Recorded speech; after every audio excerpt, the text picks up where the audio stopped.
आज जुम्मे का दिन है and I am making quick सादा पुलाव विद अचार गोश्त। इसकी रेसिपी मेरे शॉर्ट्स में है इफ़ एनीवन वांट्स। यूजुअली हम लोग जुम्मे के दिन नाश्ते को स्किप कर देते हैं क्योंकि टाइम इतना शॉर्ट होता है, तो हमारा नाश्ता ही हमारा खाना होता है। और यहाँ पे मैं जल्दी जल्दी से कुकर में बना रही थी क्योंकि एज आई सेड हम लोग फ्राइडे के दिन हमारा लंच ही हमारा ब्रेकफास्ट होता है। यहाँ पे पुलाव बन चुका था और चावल बहुत खिले खिले थे और यहाँ पे मेरा सालन भी रेडी हो चुका था। तकरीबन 1 आवर में सब कुछ रेडी था, सॉरी लेस देन 1 आवर। यहाँ पे मेरी छोटी नंदा आई थी तो उसने मुझसे स्पेगेटी की फरमाइश की थी, तो उसके लिए मैं यहाँ पे फजीता स्पेगेटी बना रही थी और इसकी रेसिपी भी मेरे शॉर्ट्स में है। स्पेगेटी किसको नहीं पसंद होती, स्पेगेटी तो सबकी फेवरेट होती है। यहाँ पे मेरे पास जितनी वेजिटेबल्स अवेलेबल थी मैंने सारी कट करके इसमें ऐड कर दी थी और ये बहुत मज़े की बनती है। इसमें कोई एक्स्ट्रा स्पाइसेस नहीं, सिर्फ जो पैकेट का मसाला होता है फजीता का सिर्फ वही ऐड होता है और सॉसेस चाहते हैं एक्स्ट्रा। स्टिल इस टाइम पे ज़ियान की तबीयत बहुत ज़्यादा अभी भी ख़राब है, वो पूरी तरह से रिकवर नहीं हुआ है, उसकी मेडिसिन वगैरह भी चल रही है। समटाइम्स इतना मुश्किल हो जाता है उसके साथ कामों को मैनेज करना, but I just keep motivating my self कि लाइफ में कुछ भी चलता रहे बट काम तो रुकते ही नहीं है ना, it's a part of life. हमें अपने लिए खुद ही करना है, कोई हमारे लिए थोड़ी करेगा। And when specially you are a mom, तो आपको तो एक्टिव रहने ही है अपने बेबी के लिए क्योंकि उसको आपकी सबसे ज़्यादा ज़रूरत है। इस टाइम पे आप लोग सोच रहे होंगे ज़ियान कहाँ है, तो ज़ियान थोड़ा सा इस टाइम पे बेहतर हो गया था, बट रात में उसको इतना ज़्यादा फीवर रहा था,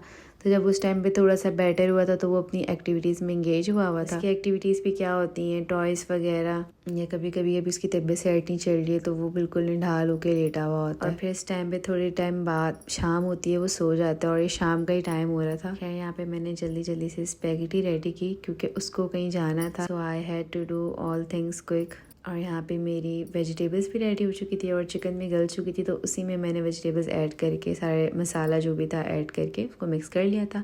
और यहाँ पे मैंने स्पेगेटी भी ऐड कर ली थी और यहाँ पे मैं स्पेगेटी को ठंडे पानी से धोना भूल चुकी थी, तो वो थोड़ी सी आपस में मिक्स हो गई थी, बट इतनी ज़्यादा नहीं, बट स्टिल मज़े की बनी थी। मैं जब से एक मदरहुड में आई हूँ ना, I really missed my mother. कि मैं ये सोचती हूँ यार उन्होंने भी कितनी हार्डशिप देखी होंगी लाइफ में, मुझे उतना टाइम ही नहीं मिला। कि मैं ये सोचती हूँ कि शादी के बाद एक लड़की जितनी एफर्ट सबके लिए कर रही होती है, अपने लिए कर रही होती है, अपने बेबी के लिए कर रही होती है, तो उसकी अगर वो 10% भी अपने पेरेंट्स के लिए, अपनी मदर के लिए कर लेती तो उससे कितनी ज़्यादा अप्रिसिएशन मिलती और वो कितना ज़्यादा मोटिवेट होती। बट सैडली मुझे वो टाइम ही नहीं मिला। When I was 3 my mother passed away. खैर ये तो नसीब की बात होती है ना, सबको सब कहाँ मिलता है, बट अल्हम्दुलिल्लाह आई एम सो थैंकफुल कि मेरे पास इतना ज़्यादा प्यार करने वाला, दुआएं देने वाले पापा हैं। I am so really really thankful. मेरे साथ हर टफ टाइम में मेरे लिए खड़े होते हैं, उनकी दुआएं मेरे लिए सब कुछ है। और यहाँ पे मैं नज़ारे के साथ चाय एंजॉय कर रही थी क्योंकि सर को थोड़ा सा खोलने के लिए चाय ज़रूरी है।